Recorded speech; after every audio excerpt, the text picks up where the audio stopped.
Jacob wrestles. So Jacob went on his way, and the angels of God met him.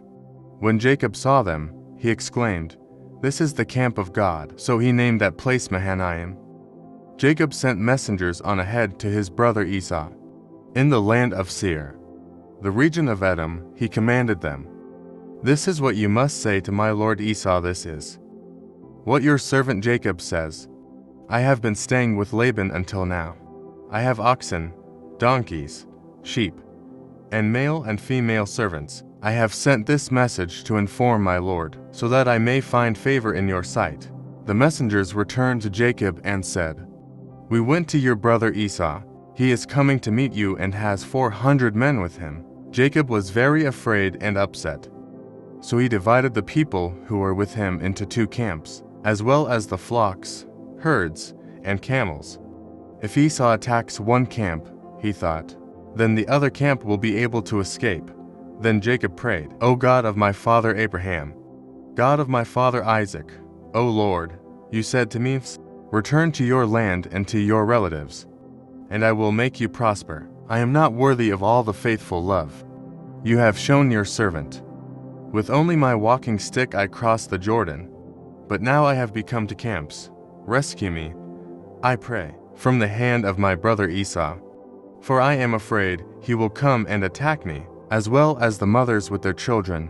But you said, 'I will certainly make you prosper, and will make your descendants like the sand on the seashore, too numerous to count.'" Jacob stayed there that night. Then he sent as a gift to his brother Esau 200 female goats, and 20 male goats, 200 ewes and 20 rams, 30 female camels with their young, 40 cows and 10 bulls, and 20 female donkeys and 10 male donkeys. He entrusted them to his servants, who divided them into herds.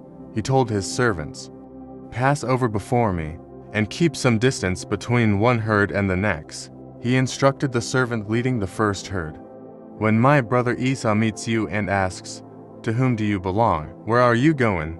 Whose herds are you driving?' Then you must say, 'They belong to your servant Jacob. They have been sent as a gift to my lord Esau.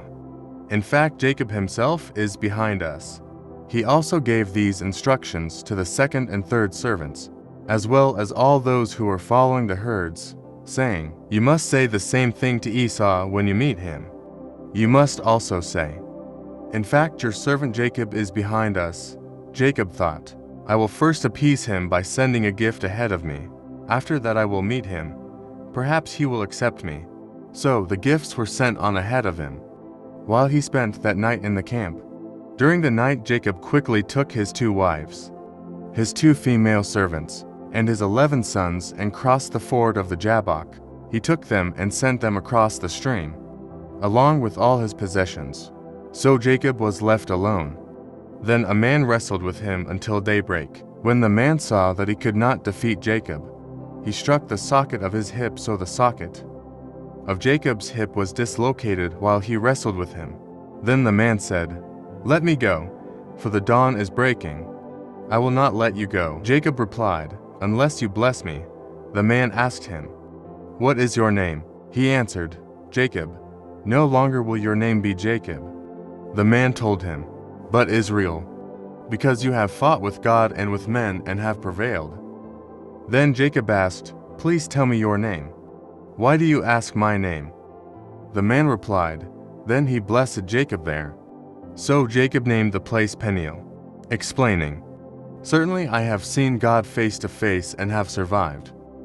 The sun rose over him as he crossed over Peniel, but he was limping because of his hip. That is why to this day, the Israelites do not eat the sinew, which is attached to the socket of the hip, because he struck the socket of Jacob's hip near the attached sinew. Jacob looked up and saw that Esau was coming along with 400 men. So he divided the children among Leah, Rachel, and the 2 female servants. He put the servants and their children in front, with Leah and her children behind them, and Rachel and Joseph behind them. But Jacob himself went on ahead of them, and he bowed toward the ground 7 times, as he approached his brother. But Esau ran to meet him, embraced him, hugged his neck, and kissed him. Then they both wept. When Esau looked up and saw the women and the children, he asked, "Who are these people with you?" Jacob replied, "The children, whom God has graciously given your servant." The female servants came forward with their children, and bowed down. Then Leah came forward with her children, and they bowed down. Finally Joseph and Rachel came forward and bowed down. Esau then asked, "What did you intend by sending all these herds to meet me?" Jacob replied, "To find favor in your sight, my lord." But Esau said, "I have plenty. My brother, keep what belongs to you. No, please take them." Jacob said, "If I have found favor in your sight, accept my gift from my hand. Now that I have seen your face and you have accepted me, it is as if I have seen the face of God. Please take my present that was brought to you, for God has been generous to me and I have all I need." When Jacob urged him, he took it. Then Esau said, "Let's be on our way. I will go in front of you." But Jacob said to him, "My lord knows that the children are young, and that I have to look after the sheep and cattle that are nursing their young. If they are driven to hard for even a single day, all the animals will die. Let my lord go on ahead of his servant. I will travel more slowly, at the pace of the herds and the children, until I come to my lord at Seir." So Esau said, "Let me leave some of my men with you." "Why do that?" Jacob replied, "My lord has already been kind enough to me." So that same day Esau made his way back to Seir. But Jacob traveled to Succoth, where he built himself a house and made shelters for his livestock. That is why the place was called Succoth.